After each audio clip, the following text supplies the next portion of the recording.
Saudara-saudara sekalian, setiap saya keliling Indonesia disegani.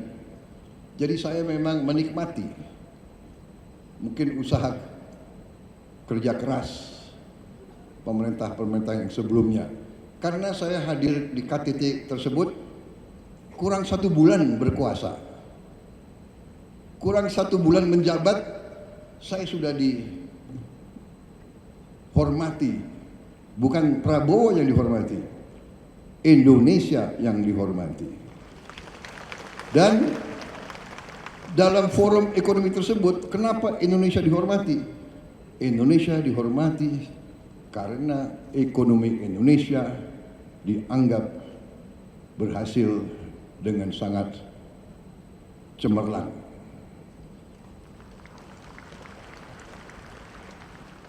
Jangan terlalu sering tepuk tangan.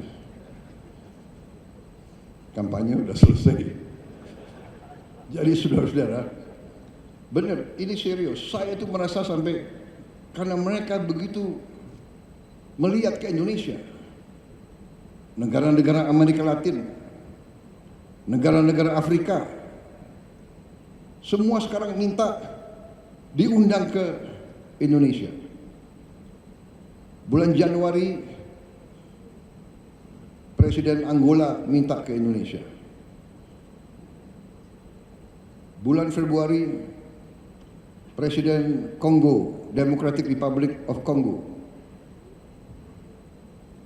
Felix Tshisekedi, temannya Pak Luhut, minta ke sini. Begitu Pak, pemimpin Tanzania, dan yang saya sudah ketemu waktu di Brazil. Apa poin saya? Poin saya adalah kita harus bersyukur bahwa pengendalian ekonomi kita harus diakui selama ini cukup prudent, cukup bijak, cukup tertib, dan cukup aman. Saudara-saudara sekalian, kita perlu bangga, negara kita negara developing, negara yang sedang membangun. Jumlah penduduk keempat terbesar di dunia, luas wilayah sangat luas, dengan segala macam masalah, suku-suku yang berbeda-beda, agama yang berbeda-beda, masalah yang berbeda-beda. Kita dapat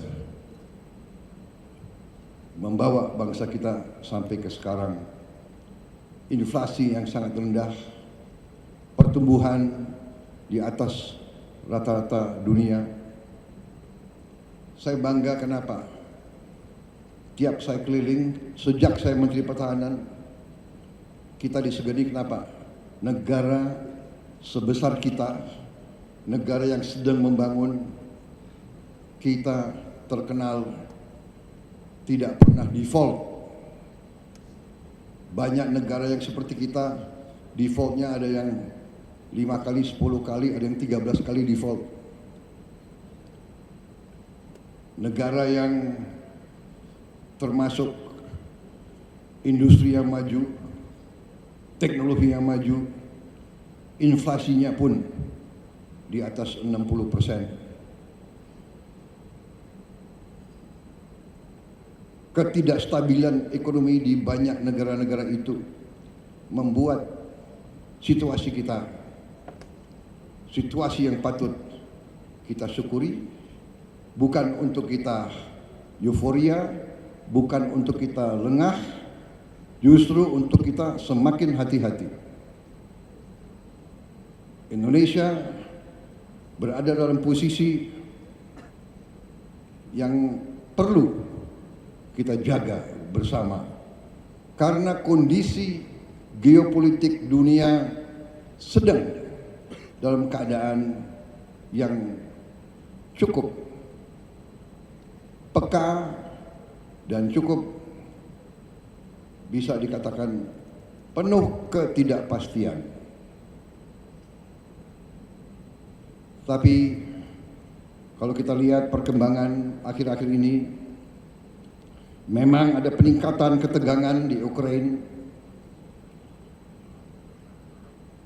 tetapi banyak pengamat, banyak pemikir menilai bahwa dengan pemilihan presiden Amerika yang baru, kemungkinan bisa terjadi terobosan-terobosan yang positif. Di Timur Tengah pun dengan adanya gencatan senjata di Lebanon membawa ke arah yang lebih positif. Kita berharap akan ada terobosan-terobosan juga di Gaza. Situasi penuh ketidakpastian ini mengharuskan kita untuk selalu waspada, selalu hati-hati. Tapi saya bersyukur bahwa suasana secara garis besar di Republik Indonesia ini cukup tenang dan cukup kondusif. Baru saja kita selesai pilkada kabupaten dan provinsi di seluruh Indonesia, puluhan provinsi, ratusan kabupaten kota. Syukur alhamdulillah berjalan dengan tenang, dengan damai. Untuk itu juga saya ucapkan terima kasih kepada semua pihak yang telah bekerja keras. Dan ini menandakan terjadi suatu kematangan, terjadi suatu